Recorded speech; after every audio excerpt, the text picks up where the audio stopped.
Eu gostaria de ter a compreensão do plenário. Nós vamos ter aqui uma exposição do deputado Fábio Camargo. Onde está o deputado Fábio Camargo? O deputado Fábio Camargo, ele fará uma exposição sobre a CPI das falências. E ele está inscrito no pequeno expediente, no grande expediente e no horário da liderança do PTB. Eu gostaria de ter a concordância dos senhores deputados para dar a palavra primeiro ao deputado Fábio, para depois nós iniciarmos a sessão normal. Deputado Fábio, Vossa Excelência está com a palavra por 5, 15, 20 minutos, 30 minutos. Vossa Excelência tem 5 minutos do pequeno expediente, 15 do grande expediente e 10 minutos da liderança.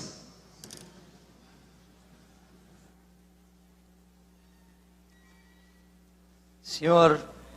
Eu apenas gostaria, para que a nossa assessoria tivesse atenção, de quando o deputado Fábio Camargo for fazer o demonstrativo, que fosse apagado as luzes. Gostaria que Vossa Excelência avisasse o momento para que a nossa equipe ficasse a posto.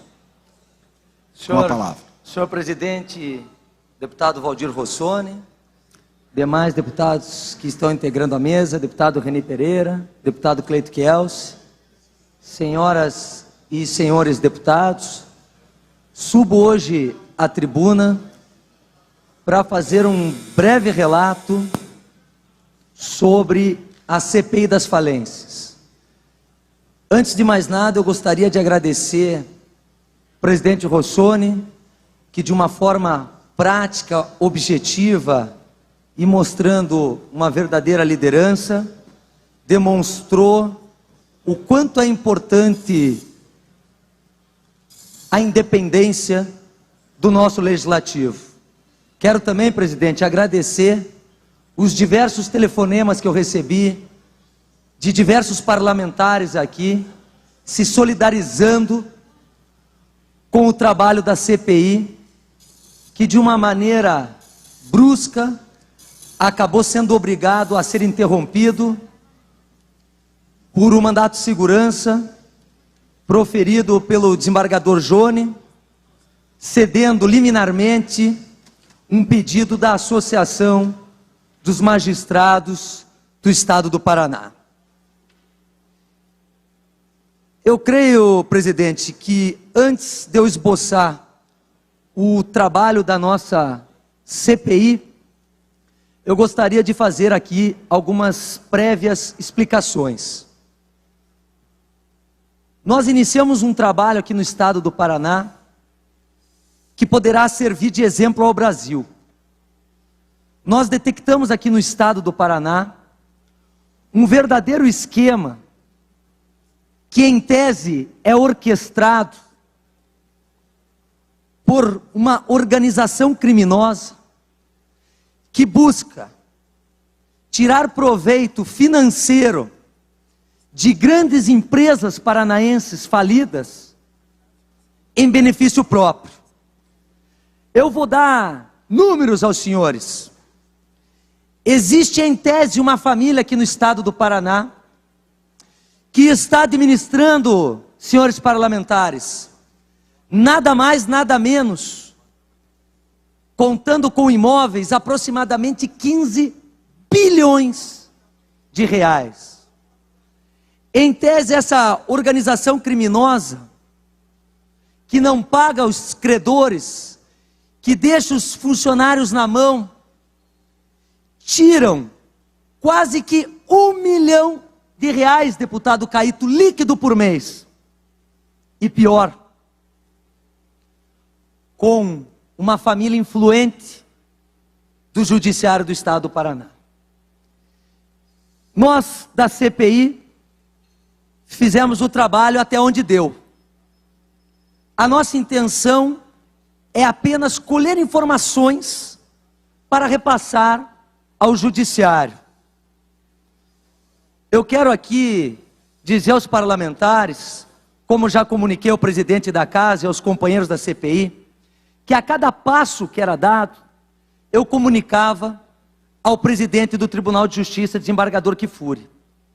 Porque se tem alguém que respeita o judiciário do Paraná, sou eu. Se tem um poder que respeita o judiciário do Paraná, é o poder legislativo. Portanto, por esse respeito que nós conquistamos, é que nós buscamos fazer um trabalho sereno e discreto.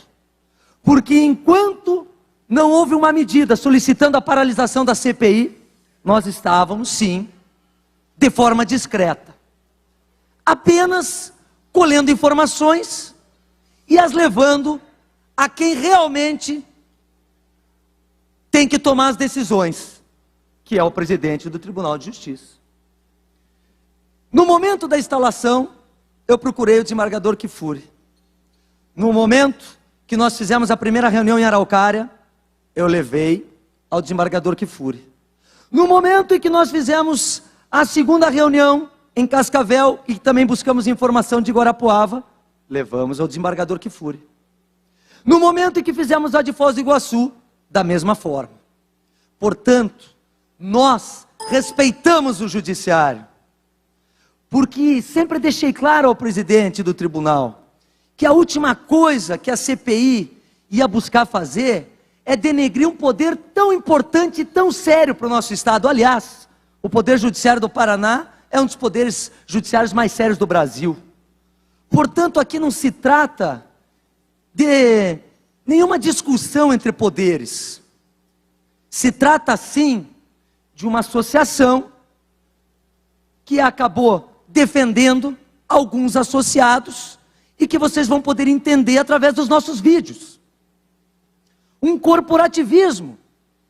Mas um corporativismo, deputado Stefanos, aliás, Vossa Excelência também me ligou no feriado, muito obrigado, Vossa Excelência demonstrou muita firmeza, e eu agradeço, como agradeci antecipadamente a sua chegada aos deputados que me ligaram, porque nós também somos corporativistas, isso é normal, não se trata de falso moralismo, eu não sou falso moralista. Qual presidente de associação, sendo procurado por um associado, não iria tomar uma atitude? Agora, poucos sabem que esse mandato de segurança estava pronto há 20 dias. E por que não entraram há 20 dias atrás? Porque não tinha aparecido o nome da peça-chave, do magistrado que orquestra a organização criminosa. Eu não gostaria de estar falando isso aqui, presidente. Nós não gostaríamos de estar discutindo isso aqui. Porque realmente não é caso para a gente discutir. Nós estávamos apenas colhendo informações para passar ao órgão responsável que tem que discutir isso, que é o Tribunal de Justiça e o CNJ.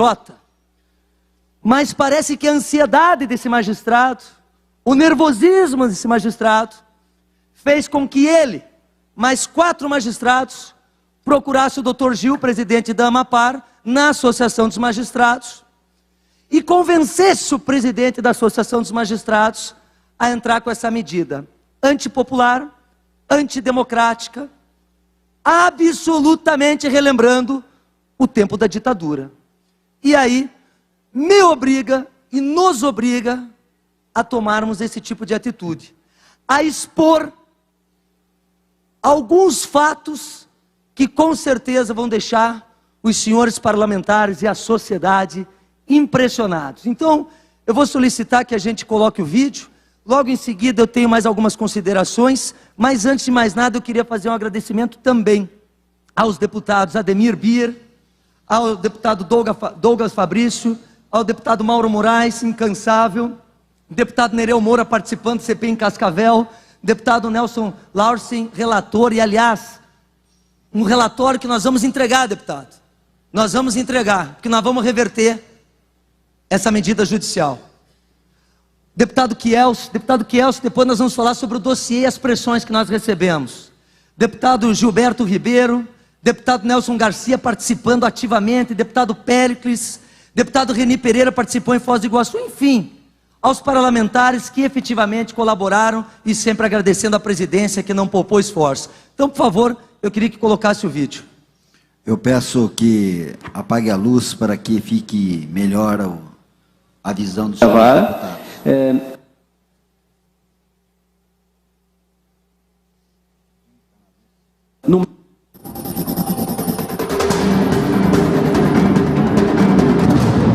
Hoje é o primeiro dia que a CPI das falências e concordatas está impedida de trabalhar. Um mandado de segurança impetrado pela Associação dos Magistrados do Paraná suspendeu as atividades da comissão. A Amapar alegou que o pedido da CPI não apontou qualquer fato determinado a ser investigado, mas se baseia, isto sim, em situações incertas e indefinidas. O presidente da CPI, deputado Fábio Camargo, diz que ordem judicial não se discute, se cumpre. Ainda disse Fábio Camargo: como vivemos em um Estado democrático, vou procurar na Justiça o direito de retomar os trabalhos da CPI. A liminar apenas determina a paralisação da comissão, por isso nada impede dos resultados até agora apurados serem apresentados. A CPI, instalada em 28 de fevereiro, percorreu cerca de 3.000 quilômetros. Passou por Curitiba, Araucária, Maringá, Cascavel e Foz do Iguaçu. Acumulou mais de 3.000 páginas e cerca de 20 horas de filmações com depoimentos e provas importantes. O problema da Megacred, ele ainda existe. Não é porque se dura 10 anos de nenhum tipo de responsabilização que o problema acabou. O problema ainda existe. Mas parece que os membros do Poder Judiciário desconsideram esta situação. Acaba virando tudo papel. Só que nós estamos lidando aqui com pessoas. Pessoas, inclusive, que se mataram, porque não aguentaram a pressão de ter toda a sua vida perdida. Empresas quebraram, pessoas adoeceram, famílias foram destruídas. Qual o valor do prejuízo causado pela empresa Megacred? O valor do prejuízo hoje é valores habilitados mais de 100 milhões de reais. Quantas pessoas foram lesadas? Mais de 1.000. Quanto tempo tem a falência?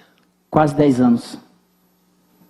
Qual a sua avaliação sobre a atuação do síndico, no caso? Desde que o Marcelo Simão assumiu, nós não temos nenhum tipo de contato. Continuando o processo com ele, nós vamos chegar a lugar nenhum. Qual a sua avaliação sobre a atuação do juiz da vara da falência? O juiz da primeira vara de falência, o Dr. Marcel Rótulo de Macedo, e tive contato durante o processo de eleição do pai dele para presidente do TJ. E posso afirmar que as principais demandas da Megacred ficaram represadas ali, no juiz Marcel Rótulo de Macedo.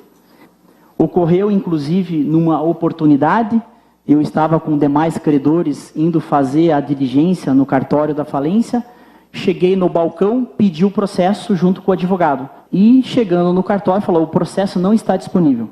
E na vara de falências, tem uma portinha ao lado que você tem um reduto ali exclusivo.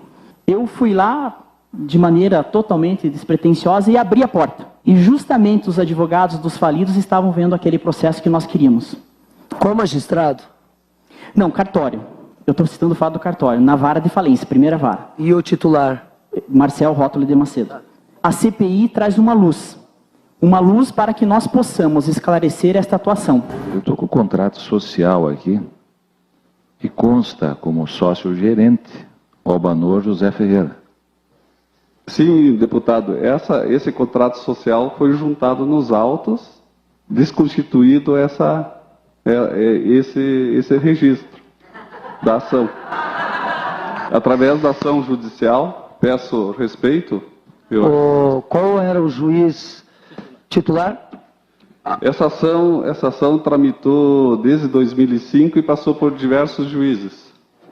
Foram vários juízes que... Doutor, todo respeito. No momento em que o juiz substituto assinou, tinha um titular. Qual no dia era o titular? No dia? No momento.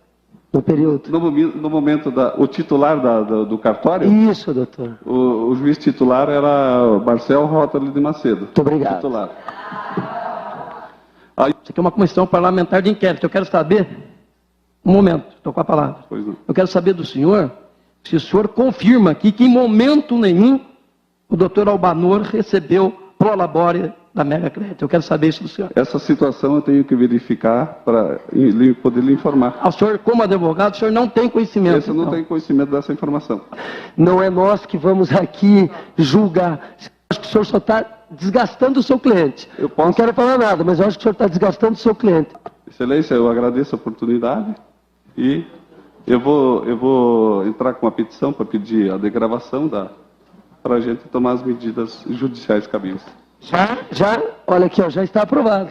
Já está aprovado. Nossa CPI é uma CPI absolutamente transparente. Obrigado, senhor. Muito obrigado. Gostaria de... Só para entender. Então, tinha um administrador, Gilmar, ele, na sua administração, faturava... 2 milhões e 200 mensais. Assumiu o Simão. É Marcelo Simão? Marcelo Simão. Marcelo Na realidade, esse Marcelo Simão, para vocês entenderem também, ele não comparecia na empresa. Quem aparecia na empresa, e eu não conheço eles pessoalmente, era o Rubens Aclésio Simão, que é pai dele. Que não era síndico, era ele quem administrava a massa. E aí aí diminuiu de 2 milhões... Começou a cair o faturamento, mesmo com as reformas, de 2 milhões ele caiu em novembro, em outubro, para 780 mil reais. Você afirmou que o Marcelo Simão era o síndico, mas quem ia administrar era o pai dele? O pai dele, Rubens Aclésio Simão. Foi trocado o síndico, uma empresa que faturava mais de 2 milhões, baixou para 700. Chegou a 480 em dezembro. Na realidade, eles administram a empresa, se eu não me engano, salvo enganos, num escritório da Hermes Macedo. Mas como alguém administra à distância? É isso que eu disse para os deputados.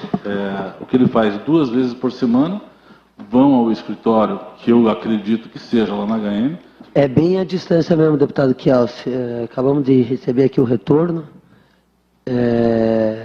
Ronaldo Fortes, sobre o RG, deu um certificado sobre as penas da lei, que tem conhecimento que a família Simão, Marcelo Zanon Simão e Fábio Zanon Simão estão no exterior, encontram-se em viagem no exterior, e o senhor Rubens Simão encontra-se em viagem no litoral. Então eles estão administrando bem à distância. Acender uma vela para a CPI, para agradecer realmente e dizer que nossa esperança está em vocês. Veja que o senhor foi substituído em vários processos nas varas da Fazenda. Nós fomos nomeados e descobrimos ali uma série de irregularidades dessa falência. E era uma falência totalmente fraudulenta, onde ela lesou uma quantidade enorme de credores e nunca tinha sido feito praticamente nada nessa falência. Nós começamos a descobrir patrimônio, formas de venda e tal. E fomos arrecadando. Puxa, fomos trazendo patrimônio para a falência e conseguimos recuperar em torno de 5 milhões para os credores. É uma falência que não deveria ser falência, porque ela tem mais patrimônio do que dívida. Então, uma empresa para falir, ela tem que ter mais dívida do que patrimônio. Mas, enfim, foi uma estruturação para não pagar credores. Nós pedimos um bloqueio judicial de um imóvel. Esse bloqueio foi concedido pelo juiz substituto da primeira vara. No mesmo procedimento, nós tivemos numa outra matrícula, também fizemos um bloqueio judicial, só que, infelizmente, senhor deputado, quem comprou esse segundo imóvel não poderia ter sido bloqueado a princípio, né? Então, eu bloqueei um bem do desembargador e eu fui substituído na primeira vara. E o senhor podia dizer por quem? Pelo juiz substituto da primeira vara. É o doutor Augusto Guslac Júnior. Certo. Augusto Guslac, eu não sei se Júnior. E ele nomeou quem no seu lugar? Nessa falência foi o senhor Marcelo Simão. E a gente, de forma equilibrada, estamos apenas colhendo informações. Então é o mesmo Simão. A minha pergunta é só essa, é o mesmo Simão. É o mesmo Simão, exatamente. É o mesmo Simão. Então tá bom. Quantas falências você tinha quando você abriu mão? Eu tinha 57 falências na primeira vara e hoje eu tenho 0, não tenho nenhuma. Quem te nomeava como síndico? O juiz titular e o substituto. Anteriormente é o doutor, nominando, era o doutor Marcel Rótulo de Macedo e o doutor Gederson Suzin. No lugar dele veio o doutor Augusto. Que nomeou, então, o Simão Quem nomeou o Simão? O doutor Marcel? Provavelmente, ele ou o doutor Augusto. Certo, ou ele é o Augusto. Bom, e a Megacred? Também. A Megacred. Esta empresa, Indústria Química Meliani, quando era administrada pelo senhor... Apresentava lucro, seu deputado. Ela estava apresentando lucros e estava pagando as despesas, é isso? Inclusive pagando toda a parte tributária. Nós tínhamos o recolhimento tributário em dia com essa empresa. Durante um ano, nós recolhemos 1,5 milhão de tributos ao governo do Estado do Paraná.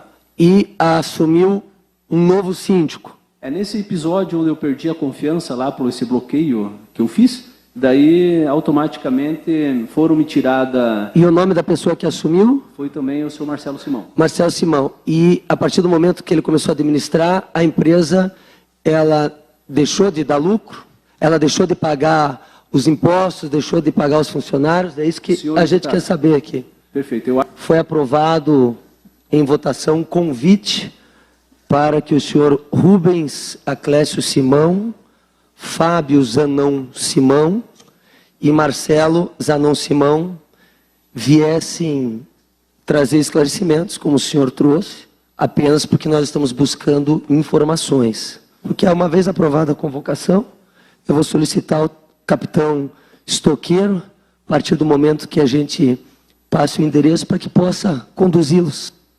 Qual é o percentual de recuperação? Em 75%, isso eu afirmo, em 75% dos casos é passível de alguma recuperação. Qual é o percentual que se restitui ao síndico sobre o valor a ser arrecadado, vamos dizer assim, pela massa falida? 6%, até 6%. É bom, né? Eu acho que é excelente. Então, eu acho que essa CPI vai ser fantástica, no sentido de trazer algumas verdades aí e fazer com que o judiciário também tenha a responsabilidade de não buscar um fechamento dessa empresa. Eu gostaria de pedir aos senhores deputados que levassem essa CPI às últimas consequências, que não medissem esforços para buscar essas informações, porque o que vocês vão encontrar realmente são coisas muito importantes, porque é um processo velho que está aí se repetindo há 40, 50 anos que precisa mudar. E isso é inédito. A nível de Brasil, isso nunca foi feito. É a primeira vez que se discute uma falência no público. Quanto o deve ao fisco do Doni, segundo a Procuradoria do Estado? Falou em 200 milhões aproximadamente. 240 milhões. Falou Veja bem, na minha pesquisa, estava em aproximadamente 240 milhões. E essa dívida realmente é antiga. E evidentemente está nisso multa, um monte de coisa aí. O que nós podemos apurar é que se a empresa que comprou tiver que pagar esta dívida, o baú da felicidade quebra. Como? Pelo que nós pudemos apurar, a empresa que se tiver que pagar esta dívida, que seria oriunda do baú da felicidade, quebraria. O baú quebraria? É o que nós pudemos apurar sobre os valores. Me parece que até o patrimônio já está comprometido. Decretada essa falência, o senhor síndico começou a alienar os bens, inclusive os estoques, onde nesses leilões não aparecem os valores de cada produto. Como é que é o nome do síndico, por favor? Dr. Lelis Vieira dos Santos. E o saldo que deveria ter hoje, com o pagamento de todos os credores, pago todos os credores, deveria restar R$ 1.187.845.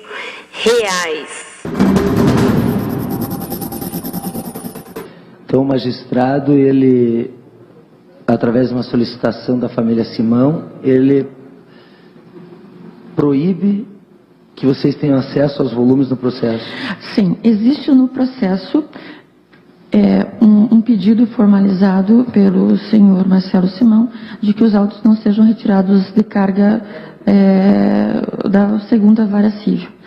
A senhora sabe da gravidade das informações que a senhora está trazendo a esta casa. Veja, Excelência, eu estou aqui profundamente fragilizada, né, por uma situação em que eu me exponho publicamente, relatando fatos extremamente graves. A senhora, quando foi falar com o síndico, o que ele disse para a senhora? E se a senhora também já foi ameaçada de morte? Eu cheguei lá no imóvel, indaguei inicialmente pelo senhor Marcelo Simão, que eu não conhecia, né?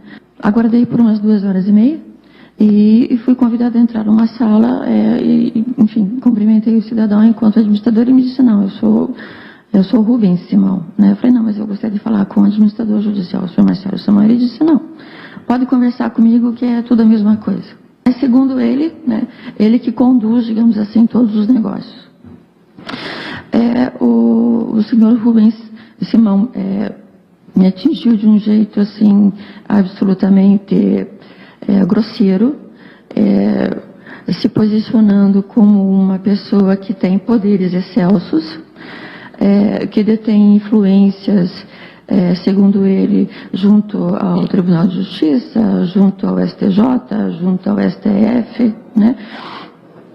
E me impôs uma situação de inferioridade, que os demais credores já foram, né, beijar a mão dele. O senhor Rubens Simão disse, não, os demais credores já vieram aqui beijar minha mão.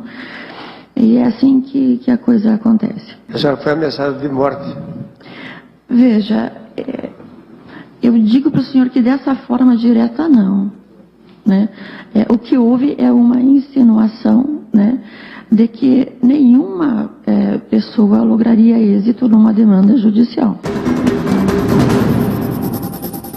Sou herdeiro do espólio de Faustino Ferreira Mendes, que eu creio que muitas pessoas aqui da cidade devem conhecer, que compõem os hotéis Mirante, Hotel Estoril e diversos apartamentos. Só de apartamentos são mais de 150 apartamentos que meu pai deixou.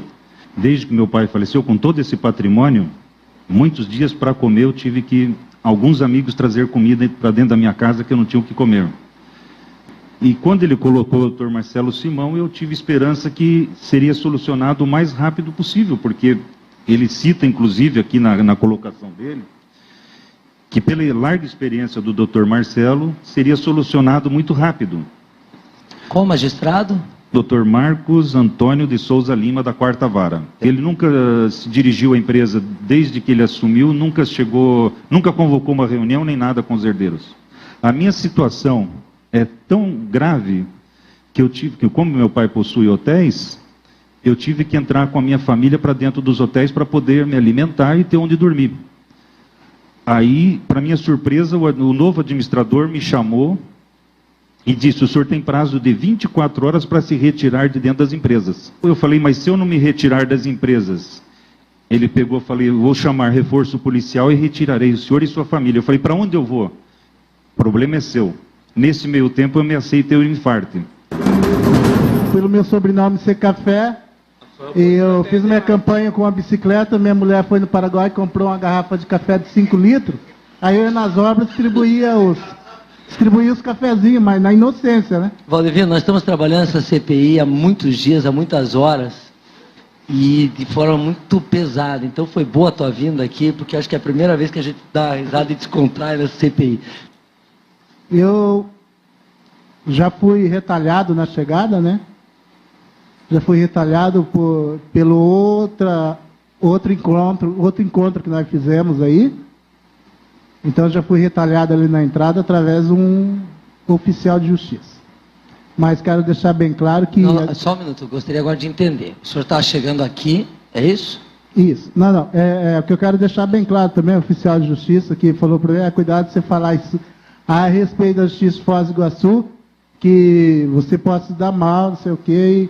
Então eu quero já deixar um recado aí para o oficial de justiça que eu dentro do meu direito, eu não tenho medo não, tá? Você é grande, mas não é dois. Se quiser encontrar lá fora, que a Guarda Municipal foi embora, nós dois resolve no braço. Valdivino, agora, veja bem, momento de descontração já houve, agora eu quero bastante seriedade, porque o que você falou é muito sério. Pois é, mas aí o cara também não vem Então eu quero só entender. Tá. O senhor estava chegando aqui na Câmara Municipal de Foz do Iguaçu, como convidado para falar para a CPI das falências, sobre o assunto da Santa Casa, foi abordado por um oficial de justiça aqui na frente. Oficial de justiça ali na frente. Cuidado com as palavras que você fala a respeito da justiça de Foz do Iguaçu, negão. Qual é o nome do oficial? Eu admiro um oficial de justiça chamar um cidadão de negão. A Santa Casa tem uma história, esses trabalhadores deveriam estar lá dentro da Santa Casa. Mas por questões políticas na nossa cidade, nós estamos com um hospital que está utilizando verba pública que vai para o ralo, e essa verba poderia, com muito menos do que se gasta hoje, você poderia estar administrando a Santa Casa. Você poderia estar com a Santa Casa aberta e esses trabalhadores não estão na situação. E por que não é feito esse pagamento aos funcionários? Então, o Ministério Público não acatou a decisão do Dr. Marcelo, o pedido, na verdade, do Dr. Marcelo, e o juiz, o Dr. Marcos, também não acatou. Então, o que nós não entendemos é isso aí. O porquê que não é pago. Se tem dinheiro, então a gente gostaria de dar força aos deputados, esses trabalhadores que estão aqui, realmente estão precisando de vocês. E a gente conta com isso.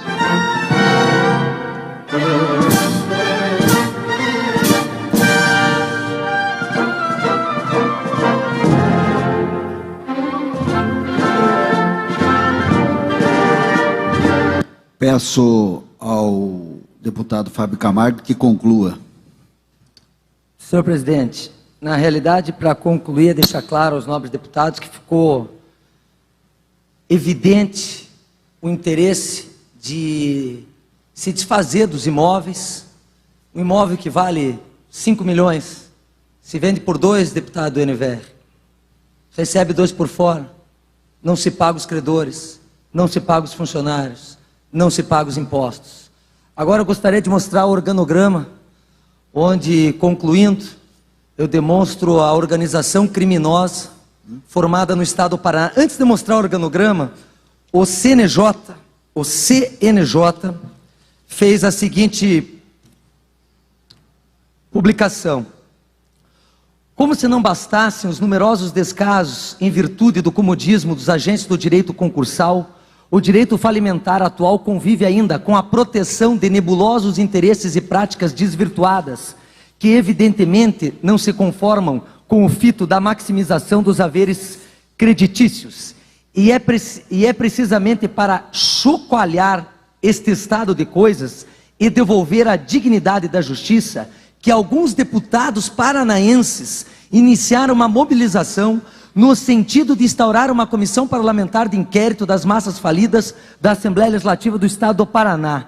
A iniciativa é interessante e, muito embora ainda não se possa mensurar o alcance final desta CPI, provavelmente será seguida por outros estados, possibilitando, quiçá, seja atendido o real clamor da sociedade por uma alteração da substância e não apenas da forma do direito falimentar, de modo a recuperar a matigada confiança dos credores no Poder Judiciário. Marcos Vinícius Machado, advogado e economista, especializado em direito corporativo, membro da Assessoria Jurídica Empresarial ASEJUR, artigo publicado no jornal Valor Econômico e no site do CNJ.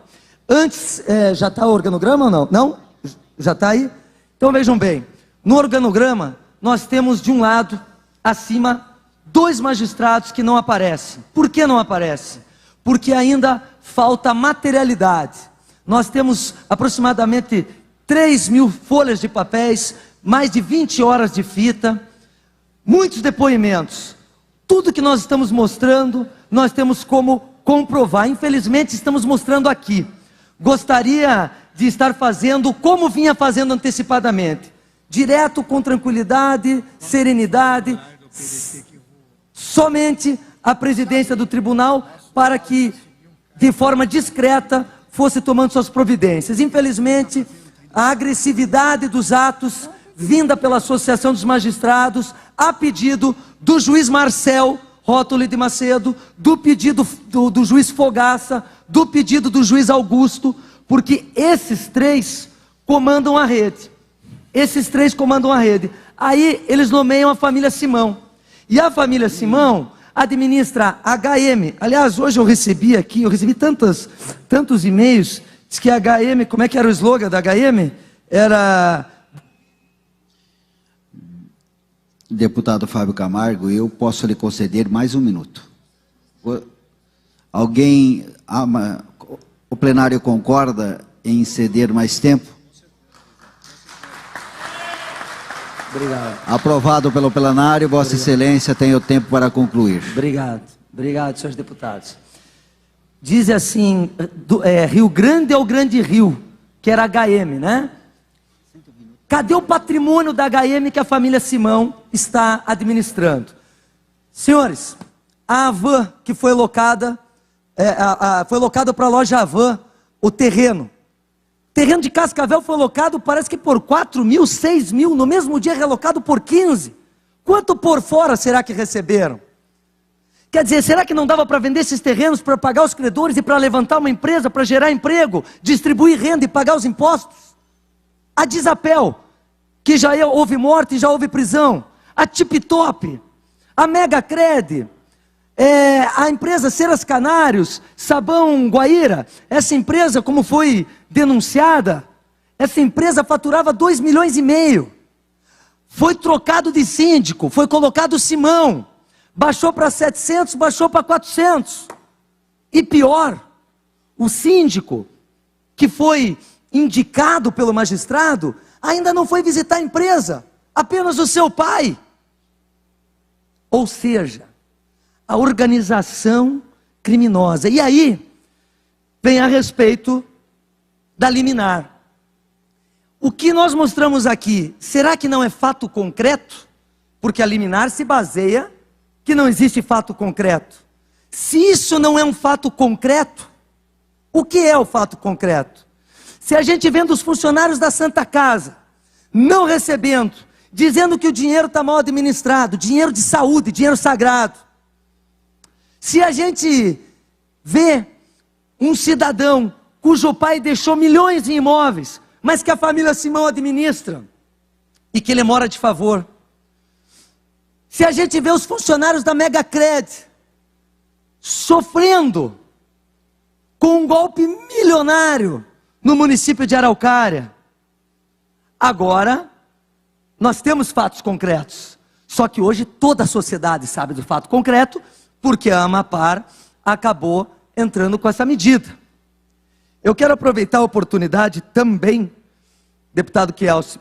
Eu fui procurado durante esse feriado, porque sofremos muita pressão. Quero dizer aos senhores que foi-me ofertado dinheiro para eu não instalar essa CPI. Foi-me ofertado dinheiro. Inclusive a pessoa que me ofertou dinheiro, eu tive uma conversa com ela no Bourbon, com esse juiz Fogaça. Aliás, eu conheci esse juiz Fogaça, não foi no momento que me ofertaram dinheiro, deixar bem claro. Mas na charutaria do Bourbon foi quando eu conheci esse juiz Fogaça. Presidente do Tribunal de Justiça, de uma forma séria, coerente, equilibrada, tranquila, diferente. Esses dois juízes, que são substitutos, já não estão mais na vara da Fazenda, o Augusto e o Fogaça. Foram para a região metropolitana. O Marcel ainda está lá. Ele é titular. Só uma medida administrativa da Corregedoria do Tribunal, e que nós vamos levar, o deputado Nelson, que é o relator, vai levar o relatório ao corregedor, mesmo que seja o relatório preliminar, mas vai levar. As coisas vão acontecer, mas o fato é que eu fui procurado, e eu fiz esse organograma, baseado num organograma muito fajuto que fizeram sobre mim e o deputado Kielce. E aí tem, deputado, eu falei que eu ia discorrer aqui na tribuna, então vamos lá. Rechaçando veemente as informações infundadas, fantasiosas, mentirosas, divulgados em folhetim mentirosos, intitulados como dossiê, elaborado e divulgado por anônimo, com o intuito torpe de desmoralizar injustamente nosso desempenho junto a esta CPI, Impugno absolutamente todas as acusações feitas à minha pessoa e que faço nos seguintes termos. Primeiro, inverídico a alegação de que figuro como preposto de síndico ou síndico em processo falimentar em trâmite na 4ª Vara da Fazenda Pública de Curitiba, Paraná, onde a juíza titular minha irmã Vanessa de Souza Camargo. Conforme certidão expedida pela senhora Regina Estela Pereira Piazek, escrivã responsável pelo cartório da 4ª Vara da Fazenda Pública, Falências e Concordatas de Curitiba, Paraná, fui indicado preposto em processo em momento em que o juiz da aludida 4ª Vara era Dr. Jefferson Alberto Johnson, Dr. Maurício Manguê, sendo que posteriormente subestabeleci sem reserva de tais poderes. Destarte comprovadamente não atuo como síndico em qualquer processo. Segundo, mentirosa a informação de que possuo o mesmo endereço profissional do advogado Lúcio Marcos Oliveira. Eu estou discorrendo o que a imprensa recebeu de um dossiê contra a minha pessoa. Conforme o documento expedido pela OAB, meu endereço profissional é na rua Inácio Lustosa, 827, bairro São Francisco, quando que o endereço profissional Dr. Lúcio é Avenida Cândido de Abreu, 526, conjunto 1108. Terceiro, não há que se falar em exercício irregular da advocacia, embora já exista pedido de licenciamento protocolado sob o número tal, junto à OAB, aguardo o deferimento conforme pode se verificar em qualquer cartório distribuidor desde o mês de novembro de 2010. Portanto, senhores parlamentares, através de muita pressão, de muitas ameaças, nós conseguimos chegar nesse momento. Hoje eu recebi o telefonema do superintendente da Polícia Federal, Dr. Iegas. Na realidade, eu estive com o Dr. Iegas há uns 20 dias atrás, porque a Polícia Federal recebeu uma solicitação de investigação contra a família Simão. Esse pedido foi através de empresários dos quais eu não conheço, e foi entregue ao Dr. Mesquita, delegado federal. O Dr. Mesquita encaminhou à superintendência da Polícia Federal, mas de forma correta, a partir do momento que não existia nenhuma assinatura, a partir do momento que os empresários não queriam colocar os seus nomes nas acusações, a Polícia Federal achou por bem não dar continuidade, não dar sequência às acusações. Agora não. Agora, mesmo a CPI impossibilitada de trabalhar, em função desta medida liminar, impossibilitada momentaneamente, nós vamos levar esse nosso relatório preliminar à Superintendência da Polícia Federal, à Presidência do Tribunal de Justiça e consequentemente, à Corregedoria do Tribunal de Justiça, ao CNJ, bem como o presidente da Casa já deixou claro que o Dr. Caldas, nosso procurador, irá preparar a peça jurídica para que nós possamos recorrer e aí sim voltarmos a prestar serviço ao Estado do Paraná apenas pegando informações e essas informações repassando aos órgãos competentes. Quem somos nós para pré-julgar e muito menos julgar? Estamos e vamos buscar o direito de continuarmos apenas colhendo informações. Dessa forma, senhor presidente, eu agradeço a oportunidade que Vossa Excelência, no uso de suas atribuições como presidente, nos deu, estruturando o nosso trabalho. Agradeço aos meus pares da comissão, que caminharam, lutaram, viajaram, passaram dificuldade, horas. Saímos da Câmara de Maringá, mais de 11 horas da noite, e foi assim também em Foz do Iguaçu. Enfim, e agradeço as manifestações dos deputados aqui presentes, que tão atentamente ouviram, entenderam e me apoiaram, me deixando passar um pouquinho do tempo. Agradeço também a atenção de todas as pessoas que vieram aqui, especialmente ao nosso jurídico, à doutora Carla, enfim, a todos aqueles que realmente lutaram e trabalharam e viajaram, e com certeza nós vamos poder ter a justiça sempre em primeiro lugar. Eu queria, já que foi dado tempo, organograma, tem também como demonstrar os resultados já conseguidos? Está aí o resultado? Olha, pelo que eu posso me lembrar, nós estivemos em Maringá, no dia seguinte o juiz, ele acabou condenando o síndico a devolver o dinheiro à massa falida. Nós tivemos também a oportunidade de indicar, me parece que já se iniciou uma discussão no órgão especial do Tribunal de Justiça. 4 varas da Fazenda já foram aprovadas, falta serem instaladas, e mais, a nossa grande luta, que é transferir as falências da vara da fazenda para as varas cíveis. Por que isso? Na vara da fazenda você tem o titular e tem o substituto. Então você tem 8 juízes. Nas varas cíveis, você tem 23 varas cíveis, você tem 46 magistrados. Se você tem 46 magistrados, dá praticamente para cada um magistrado cuidar de uma falência. Nós sabemos que são muitos processos para os magistrados, então eles vão ser levados menos a erro, porque a grande maioria absoluta do Judiciário do Estado do Paraná, graças a Deus, são pessoas sérias. Então esta minoria, esses 3 apontados e confirmados pela nossa CPI, que tem em tese, alguma intenção de má-fé na administração das falências, são a minoria. E é importante deixar claro isso, para que cada vez a gente acredite mais na justiça e para que, se realmente as falências saírem das varas da fazenda e forem para as varas cíveis, que a gente tenha certeza que os processos vão andar mais rápido, que os credores vão receber, que os funcionários vão receber e que o Estado como um todo possa administrar esse número altíssimo de imposto que há de receber. É importante a gente citar alguns relatos ali. Por exemplo, o cidadão que diz em Araucária, a deputada Tadeu Venere, que Vossa Excelência que perguntou tanto aí para mim, acendemos uma luz para essa CPI. A senhora da GVA, que também perguntou, de Guarapuava, que chegou no escritório do Simão, ele de forma arrogante e prepotente a maltratou, que o deputado Nereu Moura até perguntou se ela foi ameaçada de morte.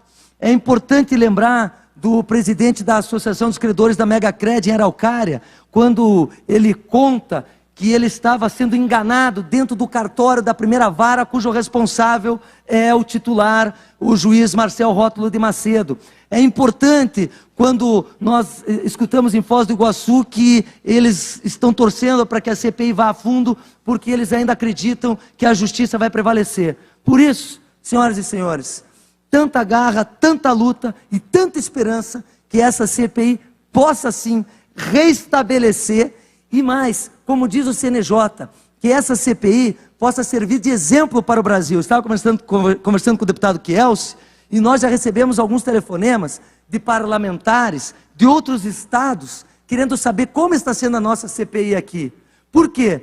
Porque todos os estados, na sua maioria, fora Rio de Janeiro, que tem a vara especializada da falência, todos os estados do Brasil podem estar sofrendo deste mal do Paraná. Mas o Paraná, se formos analisar, nós rodamos praticamente o estado inteiro. Faltou fazermos ali Ponta Grossa, dentro do nosso quadro, Londrina, Ponta Grossa, e Guarapuava não precisava mais porque recebemos a GVA em Cascavel. Só detectamos 3 magistrados num esquema de uma organização criminosa. Portanto, o Paraná pode ser um dos estados que melhor tem esse desempenho, já que esta radiografia, deputado Enio Verri, nunca tinha sido feita. Então, como me comprometi com o senhor e com a sociedade, eu trouxe nome, sobrenome, endereço e agora depende da nossa justiça. Muito obrigado.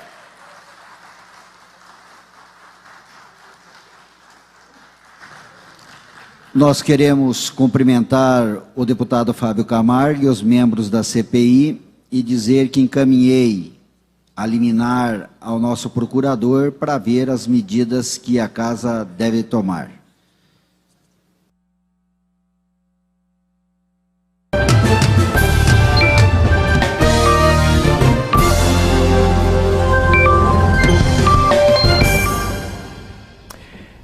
E o nosso convidado aqui na redação é o deputado Fábio Camargo, do PTB. Ele é presidente da CPI das Falências, que teve o trabalho suspenso pelo Tribunal de Justiça. Hoje o deputado apresentou um relatório preliminar das atividades da comissão. Deputado, eu queria que o senhor comentasse, em primeiro lugar, essa suspensão dos trabalhos da comissão. Os trabalhos vão parar mesmo? Sim, é como eu tenho dito, a ordem judicial não se discute, se cumpre, mas ao mesmo tempo, num momento democrático que nós vivemos, vamos recorrer e eu tenho uma convicção que logo, logo nós estaremos trabalhando e estaremos colhendo as informações novamente. A Assembleia, como instituição, vai recorrer? Exatamente. Aliás, eu quero aproveitar mais uma vez e fazer um agradecimento de público ao presidente, deputado Rossoni, que não mediu esforços nem em estruturar o nosso trabalho, a primeira CPI itinerante pelo Estado do Paraná, bem como solicitando ao nosso procurador, o Dr. Caldas, que possa estudar para que a gente possa preparar a peça e recorrer no sentido da CPI buscar o seu trabalho novamente. Bom, eu gostaria que o senhor fizesse, deputado, rapidamente um resumo do que a CPI aprovou até hoje. O senhor apresentou um relatório hoje, inclusive com organograma, citando nomes, nós vamos ver dentro de alguns instantes aí na tela. Eu gostaria que o senhor fizesse um rápido resumo dos trabalhos da CPI. Veja, eu fiz um resumo de aproximadamente 35, 40 minutos.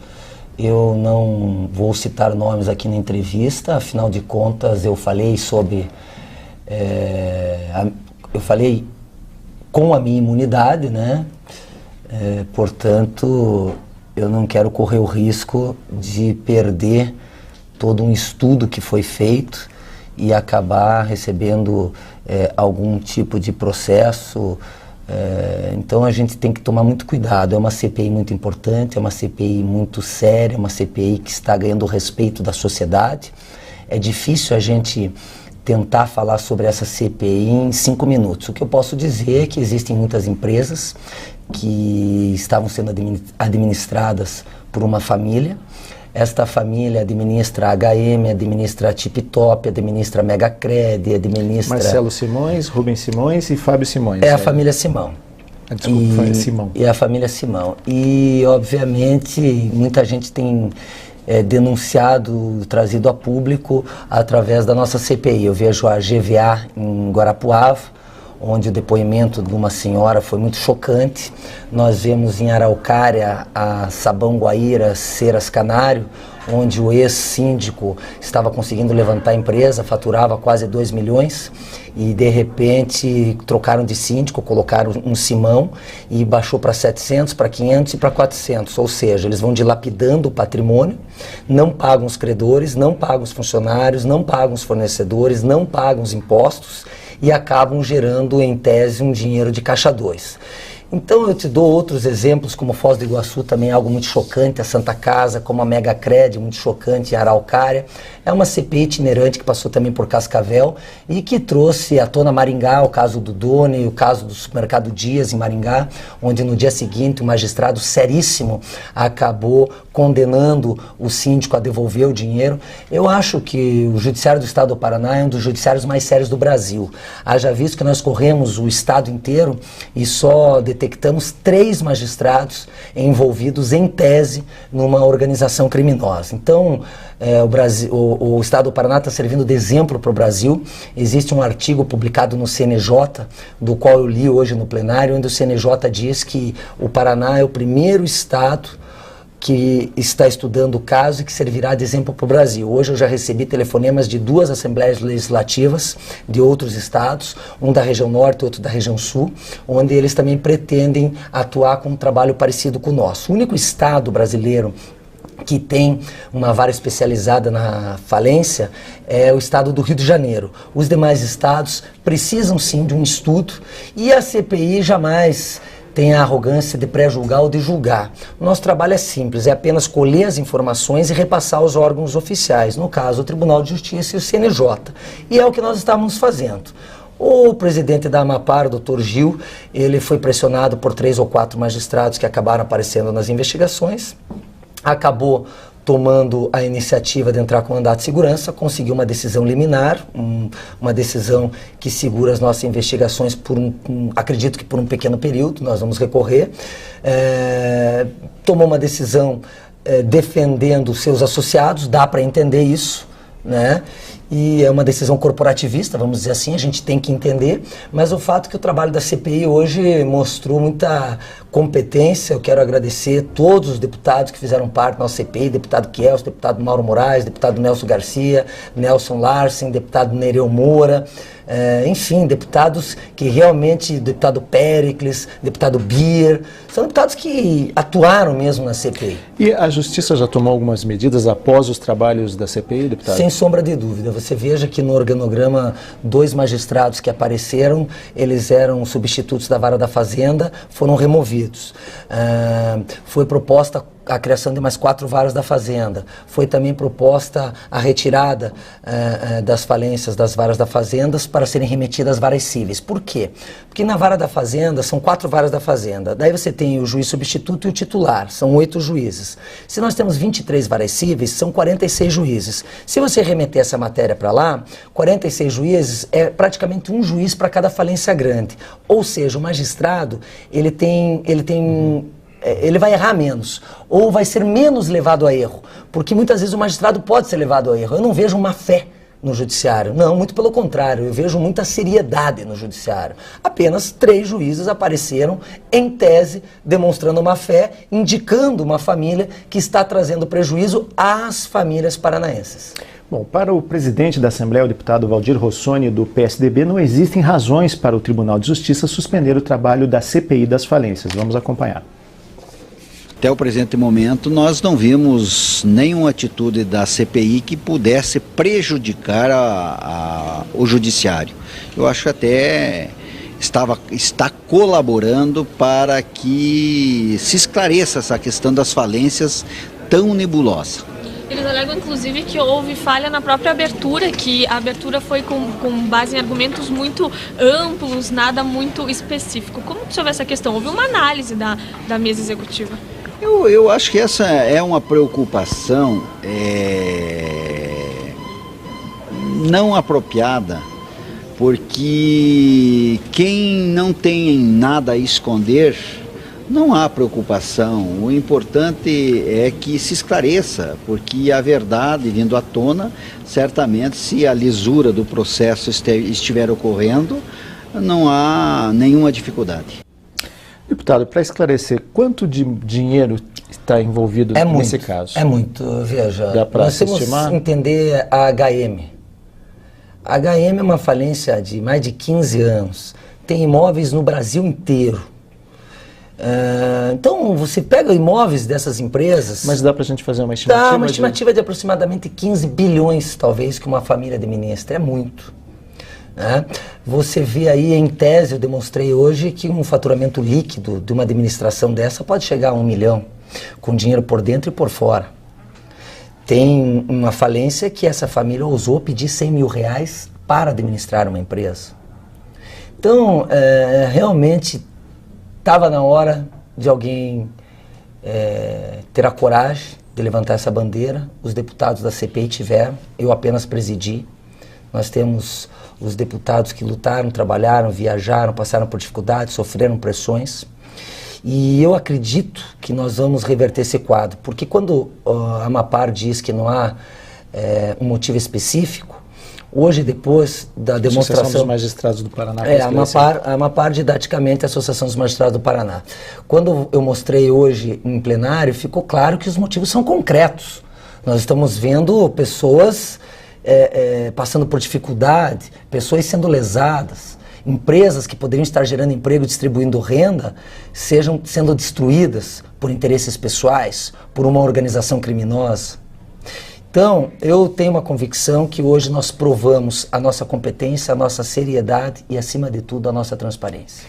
Deputado, para encerrar, que tipo de desdobramento o senhor espera que aconteça nessa CPI que envolve membros do Poder Judiciário? Eu acho que isso é uma questão interna do Poder Judiciário. Eu acho que a gente tem que cuidar para não perder a razão. Nós estamos absolutamente cobertos de razão, juridicamente, moralmente, legalmente e moralmente. Portanto, eu não quero me estender e aí sim passar do legislativo, do qual nós temos a nossa independência, ao judiciário. São 3 poderes, legislativo, executivo e judiciário, dos quais eles são absolutamente independentes e ambos têm que se respeitarem. Nós respeitamos o judiciário, eu não só respeito e admiro, sou neto de desembargador e ex-presidente do Tribunal de Justiça, sou filho de ex-promotor, ex-procurador, ex-juiz, meu pai foi presidente do Alçada, foi uma das pessoas mais importantes pela unificação do Tribunal do Alçada ao Tribunal de Justiça, hoje meu pai é desembargador, minha irmã é juíza da Fazenda, eu sou advogado e sou funcionário do Tribunal de Justiça. Então eu respeito e admiro o judiciário. Portanto, como disse o presidente Rossoni, nós estamos apenas colaborando. É importante salientar que todas as ações que eu que eu fiz, que eu exerci, eu comuniquei ao presidente do Tribunal de Justiça, o desembargador Kfouri. E ele é uma pessoa muito reservada, muito discreta, muito firme, muito preparado. E sempre na sua tranquilidade e no seu equilíbrio ele tomou posições. Então foi uma pena que a Associação dos Magistrados não escutou o presidente do tribunal e acabou entrando com essa medida. Porque acabou trazendo à tona tudo isso que está acontecendo, porque tudo poderia ser resolvido sem manchar um pouco. E, queira ou não, hoje manchou um pouco a história. Porque hoje nós estamos trazendo a público uma situação que não é favorável. A menos que a gente possa mostrar essa situação de uma visão diferenciada, uma visão mais real. O que é uma visão mais real? A partir do momento que nós andamos pelo estado do Paraná, que geograficamente é grande, e só encontramos 3 magistrados que, em tese, estão agindo de má fé, é uma visão positiva. Mas o problema é que quando você fala do judiciário, que existe uma peça em desconformidade, para a sociedade pode causar uma descrença. E é muito perigoso você causar uma descrença para um órgão tão importante e fundamental para a sociedade.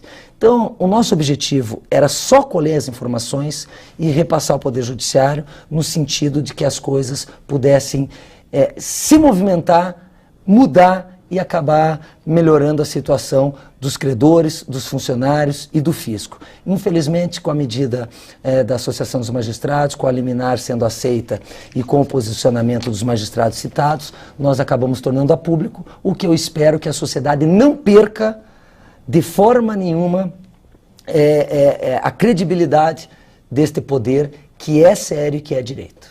Muito bem, deputado Fábio Camargo, do PTB, presidente da CPI das Falências, muito obrigado pela sua presença no telejornal da TV Sinal, pelos esclarecimentos e até uma próxima oportunidade. Obrigado.